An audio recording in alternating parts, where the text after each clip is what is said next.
78వ స్వాతంత్ర దినోత్సవం ఎంతోమంది సమరయోధుల పోరాటం, ఆ పోరాటాల్లో సమిధులైన వారి చలవే ఈరోజు మనం ఎంజాయ్ చేస్తున్న ఫ్రీడమ్. 200 ఏళ్ల బ్రిటిష్ పాలన తర్వాత మన దేశం స్వేచ్ఛావాయువులను పీల్చుకోవడం మొదలుపెట్టి ఇప్పటికీ 78 ఏళ్ళు అయింది. కానీ ఈ 78 ఏళ్లలో దేశం ఎదగాల్సినంత ఎదిగిందా? అనుకున్నంత స్వేచ్ఛ ప్రజలకు ఉందా? ఇప్పుడు 78 ఏళ్లలో ఏం మారింది? ఇంకా మారాల్సింది ఏంటి?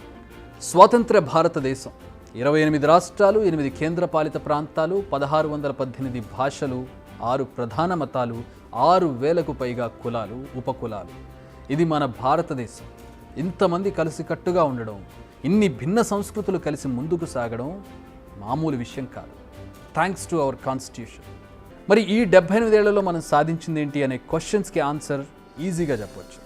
హరిత విప్లవాన్ని తీసుకొచ్చాం, పోలియోను నిర్మూలించుకున్నాం, సైన్స్ అండ్ టెక్నాలజీలో చాలా ముందడుగు వేశాం, అగ్రదేశాలతో పోటీ పడుతూ చందమామను అందుకున్నాం, విద్యను హక్కుగా మార్చుకున్నాం, ప్రపంచంలో ఒక శక్తివంతమైన రక్షణ వ్యవస్థగా ఎదిగాం, అతిపెద్ద రవాణా వ్యవస్థను నిర్మించుకున్నాం, పారిశ్రామిక రంగంలో దూసుకుపోతున్నాం, ప్రపంచ ఆర్థిక వ్యవస్థలో టాప్ 5కి చేరుకున్నాం, చాలా ముందడుగేసాం, చాలా అభివృద్ధి చెందాం, ప్రపంచం మొత్తం ఇండియా వైపు చూసేలా చేసుకున్నాం.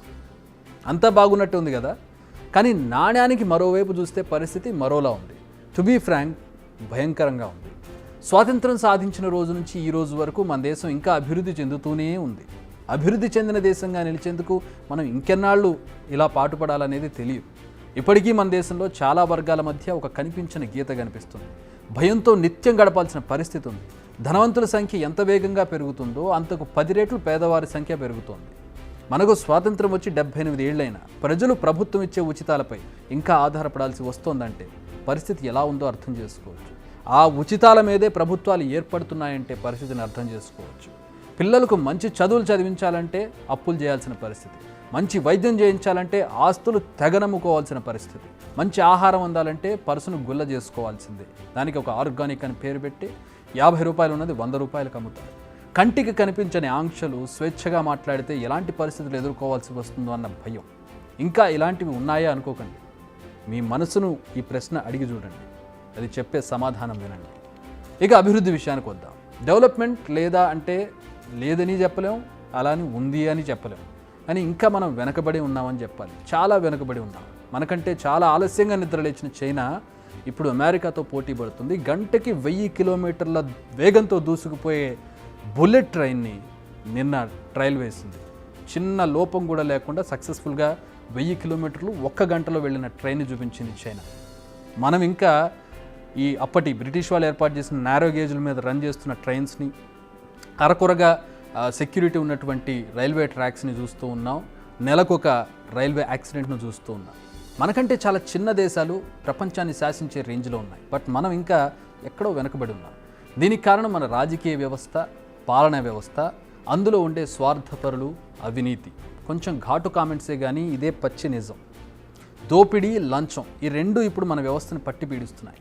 పనికి తగ్గట్టుగా లంచం ఇవ్వకపోతే ఆ పని సరిగ్గా జరగదు.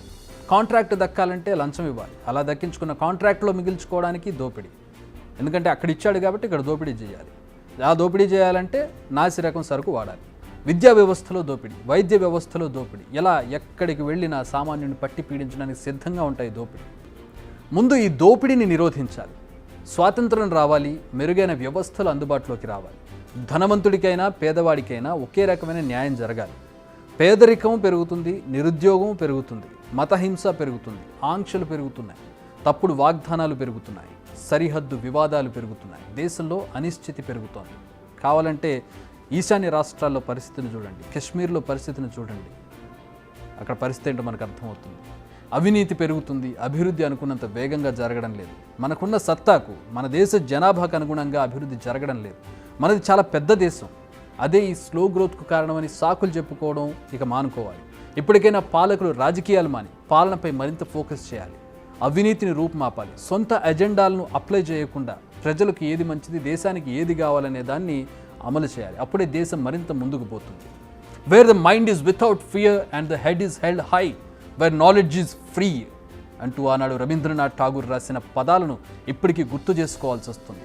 అధికారానికి మాత్రమే అందే సలాంలు, ప్రాణాలు పణంగా పెట్టి కులం, మతం, ప్రాంతం కోసం కల్లోలాలు సృష్టించే మనుషులు, భజన బృందంలా మారిన మీడియా, పైకి కనపడే గాంభీర్యాలు, వ్యభిచారంలా మారిన సగటు రాజకీయాలు, నేల రారుతున్న సగటు జీవితాలు ఇవన్నీ మారాలి. అప్పుడే దేశానికి నిజమైన స్వాతంత్రం. చాలా మారాం, ఇంకా మారాలని ఆశిస్తూ దేశ ప్రజలందరికీ 78వ స్వాతంత్ర దినోత్సవ శుభాకాంక్షలు.